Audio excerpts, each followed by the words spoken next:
कि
गोपियों को रास मंडल में ले चले, रास लीला करने के लिए चले।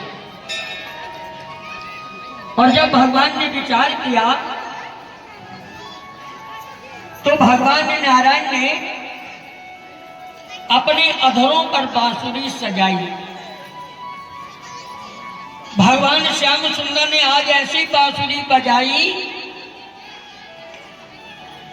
कि तीनों लोक मोहित हो गए। ये कौन सा दिन है? बोले शरद पूर्णिमा का दिन। शरद पूर्णिमा के दिन भगवान ने रासलीला किया। वृंदावन में आज भी शरद पूर्णिमा के दिन लोगों को निकाल करके बाहर कर दिया जाता है। किसी को रुकने की आज्ञा नहीं है। और मान लो कोई किसी को धोखा दे के वहां रुक जाए तो सवेरे कुछ बताने के लायक नहीं रहता। या तो नर्मदे हर हो जाता है या फिर पागल हो जाता है। वो किसी से कुछ बता नहीं सकता। आज भगवान श्याम सुंदर अपने अधरों पर बांसुरी सजा रहे हैं और बांसुरी बजाना शुरू कर दिया। और ऐसी बांसुरी बजाई कि तीनों लोगों को मोहित कर दिया। हमारे कीर्तन करने वाले लोग कहते हैं वृंदावन बंसी बजी मोहे तीनों लोग। आप लोग कहते हैं वृंदावन बंसी बजी, अरे मोहे तीनों लोग। और फिर आप ही कहते हैं कि वो तीनों मोहे नहीं रहे, कौन सी हो? सारा संसार मोहित हो गया, तीन लोग मोहित नहीं हुए। बोले वो कौन थे? तो उसका जवाब भी आप ही देते हो। इसका जवाब भी आपके पास है। क्या कहते हैं आप? सती न मोही सत्य से, शेष श्रवण बिनहीन, वेद न मोहे ज्ञान से, ये नहीं मोहे तीन। सती स्त्री नहीं मोही, वेद नहीं मोहे और शेष नहीं मोहे। अच्छा, आप लोग ये तीन आदमी को जानते हैं जो मोहित नहीं हुए। हम तीन को और जानते हैं, तीन और हैं। शायद आपको नहीं मालूम कि तीन और कौन है। तीन लोग और मोहित नहीं हुए। कंस, जरासंध और शिशुपाल। कंस, जरासंध और शिशुपाल ये भी मोहित नहीं हुए। बोले क्यों? बोले ये भगवान के बैर की ओट में थे, ये भगवान से बैर लेकर के बैठे हैं, इसलिए मोहित नहीं हुए। भगवान नारायण अपने अधरों पर बांसुरी सजाते हैं और बजाना शुरू कर देते हैं। तीनों लोक में जो है वो भगवान नारायण की बांसुरी का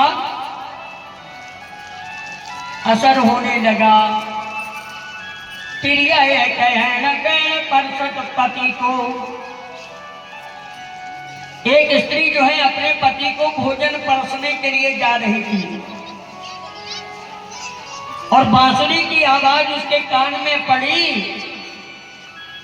तो वो भूल गई कि पति को भोजन परसना है। जल्दी से गई और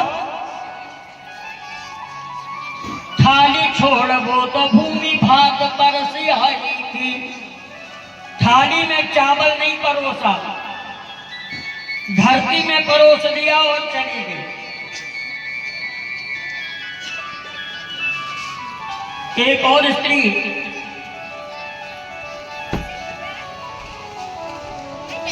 कंडे खाप रही थी, बांसुरी की आवाज उसके कान में पड़ी, उसने हाथ धोने की जरूरत नहीं समझी, ऐसे ही भगवान नारायण से मिलने के लिए चल दी। तिरिया एक स्त्री है, एक आंख आज एक आंख हूं न पाई थी। एक स्त्री श्रृंगार कर रही है, एक आंख में काजल लगाया और बांसुरी की आवाज उसके कान में सुनाई पड़ी तो दूसरी आंख में काजल नहीं लगाया। वैसे ही भगवान से मिलने के लिए चल दी। जो जैसा था, जिस अवस्था में था, भगवान से मिलने के लिए दौड़ पड़ी। भगवान नारायण के पास जब पहुंची, भगवान नारायण ने देखा, भगवान ने पूछा, अरे एक आंख में काजल और लगा लेते तो कितनी देर लगती? हम तो भगवान की कथा में जाना चाहते हैं। तो बोले श्रृंगार करने फिर चलते हैं, तैयार हो जाएं फिर चलते हैं। कथा चाहे आधी से ज्यादा निकल जाए लेकिन श्रृंगार कम ना हो। हमारे घर का काम पूरा हो जाए, इसके बाद चलेंगे कथा सुनने। भगवान ने कहा, यदि एक हाथ आपका जो गोबर में भरा हुआ है, इसको यदि धो लेते तो कितनी देर लगती? ऐसे ही आ गए। और ये तो बताओ जब यहां से जाओगी तो तुम्हारे पति के घर के दरवाजे तुम्हें बंद मिलेंगे, कोई तुम्हें अपने घर में प्रवेश नहीं होने देगा। फिर क्या करोगे? गोपियों ने कहा, हमें मालूम है कि यहां से जाएंगे तो हमारे घर के पति के दरवाजे हमको बंद मिलेंगे, लेकिन महाराज हम उसकी परवाह नहीं करते। अरे वो तो पति हैं जिनसे हम रोज मिलते हैं। अरे ये तो हमारे पति हैं जिनसे हमारा मिलना हमेशा है, नित्य है। अरे आज तो जगतपति से मिलने की रात है, आज तो हम जगतपति से मिलने आए हैं। ये मौका कहाँ मिलने वाला है, ये अवसर कहाँ मिलने वाला है? आज हम पति से नहीं जगतपति से मिलने आए हैं, संसार के पति से मिलने आए हैं, जो रोम रोम में निवास करता है, जो कण कण में निवास करता है, उस परमात्मा से मिलने के लिए आए हैं। भगवान नारायण ने कहा चलो अब रास लीला शुरू की जाए। अब रास लीला करना है तो भगवान ने कहा कैसे होगा, किसी के गोबर भरे हाथ में, कोई कैसे सब चले आए, जैसे है वैसे ही आ जाए। भगवान ने देवांगनाओं को बुलाया और कहा इनका श्रृंगार करो, इनको तैयार करो, मेरे साथ रासलीला में आने के लिए इन्हें तैयार करो। आपको भी तैयार करते हैं भगवान की पूजा के लिए। जब आप भगवान की पूजा करने के लिए बैठते हैं, यज्ञ में बैठते हैं, सबसे पहले पंडित जी कहते हैं अपने ऊपर जल छोड़ो, चलो आचमन करो, केशवाय नमः, माधवाय नमः, नारायणाय नमः। इसका मतलब क्या है? बोले केशव जो है हमारे हृदय में विराजमान हो, माधव हमारे हृदय में विराजमान हो, नारायण हमारे हृदय में विराजमान हो, ताकि हम भगवान की नारायण का पूजन का फल प्राप्त कर सकें। हम में देवत्व की भावना जाग जाए, हम में देवता आ जाए। इसीलिए कहते हैं कि जो यजमान बनते हैं उन्हें ये 7 दिनों तक, 9 दिनों तक, जितने दिनों का यह कार्यक्रम संकल्पित है, उतने दिनों तक किसी से झूठ नहीं बोलना चाहिए, क्रोध नहीं करना चाहिए,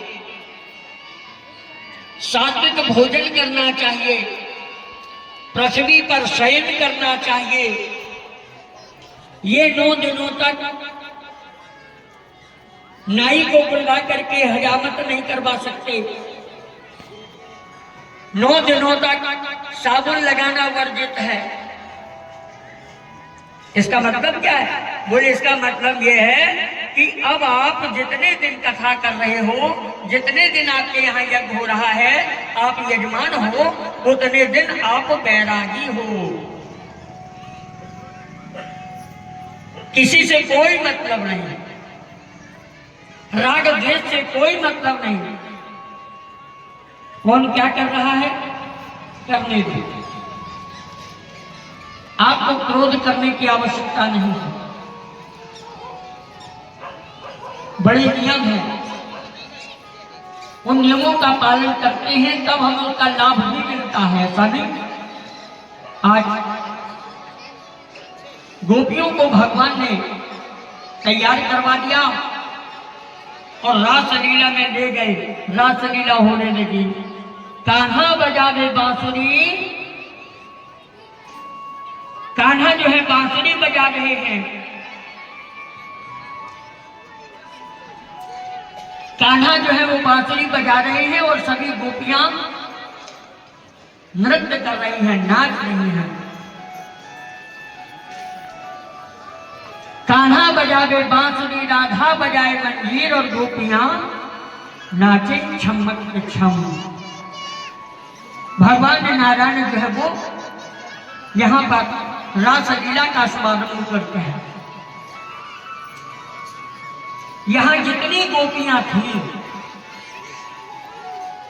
उतने ही कृष्ण बन गए। प्रत्येक गोपी के पास अपना एक कृष्ण था, अपना एक कृष्ण सब गोपियों के पास है। और जब रासलीला आगे बढ़ी तो गोपियों में अभिमान जाग गया। क्या अभिमान जागा कि कृष्ण केवल मेरे पास हैं, पड़ोसी के पास नहीं है, केवल कृष्ण मेरे पास हैं। और जब ये अभिमान जागा, भगवान नारायण वहां से अंतर्ध्यान हो गए। अब गोपियां व्याकुल हो गई, भगवान को खोजने लगी। हा नाथ रमण प्रेष्ठ क्वासी क्वासी महाभुज, हे नारायण तुम कहां हो? एवं कृष्णम पृच्छमाना वृंदावन लतास तरुण। गोपियां आज वृक्षों से लताओं से पूछ रही हैं, तुमने हमारे कृष्ण को कहीं देखा है?